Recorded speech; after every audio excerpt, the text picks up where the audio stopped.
Caucho Técnica S.A. is a company focused on seal manufacturing, which is an automotive part for any type of car and industry machinery. Roberto, the founder, came up with the idea since he was working in sales in a company that imports auto parts, and he realized that the seal market was quite wide and the production did not require sophisticated tech nor big investment. In 1978, he started with some savings and loans from the bank that helped him to acquire the needed machinery. The organization and hierarchy of the company is Roberto Bedoya as CEO and 4 managers that respond directly to him: head of sales, head of administration, head of production, and head of die.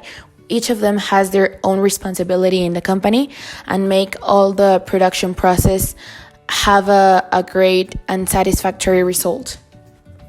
The economic situation in the 70s, when the company started in Peru, was quite diverse about brands thanks to the government incentive of 12% for imports duty. For every 10% of national auto parts, there was a reduction of 1% to imports duty. This led to the production of more assembly plants searching for a development of the goods and capital industry.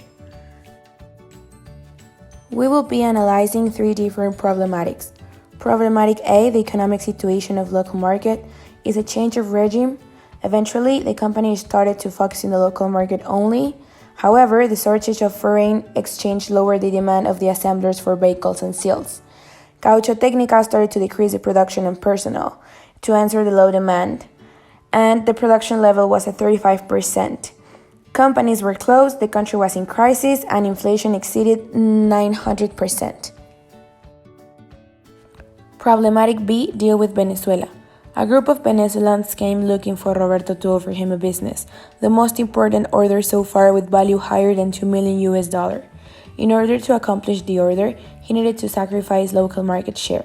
He accepted, but eventually he realized it was not enough, so he renegotiated, but in consequence there was a penalty of 3% over the sale price. When a second round came, he rejected to renew the offer to give preference to the local market since the demand was increasing.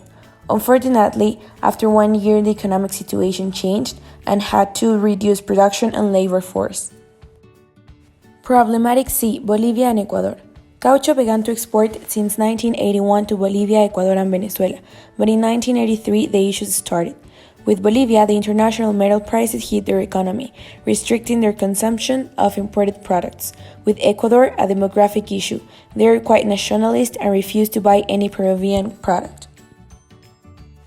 With an international perspective, there was competition. USA with high quality, Southeast Asia low prices, and Brazil better financing conditions. Locally, the government applied a liberal politic, increasing the imports, and local consumption decreased.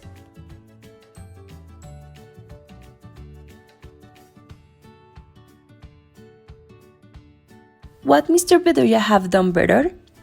Caucho Técnica could have improved in quality, price, or financing competitiveness, so he could defeat the foreign competition of US, Asia, and Brazil, consolidating his local market dominance.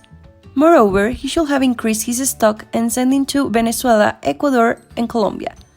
Talking about the business with Venezuela, he should have adopted a long-term view and do not accept the deal before obtaining a financing institution.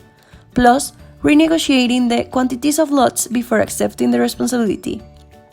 A better strategy could have been outsourcing a part of the production only if the company will deny the Venezuela proposal and focus this stock to exporting operations, and also to enhance the future of the local market demand.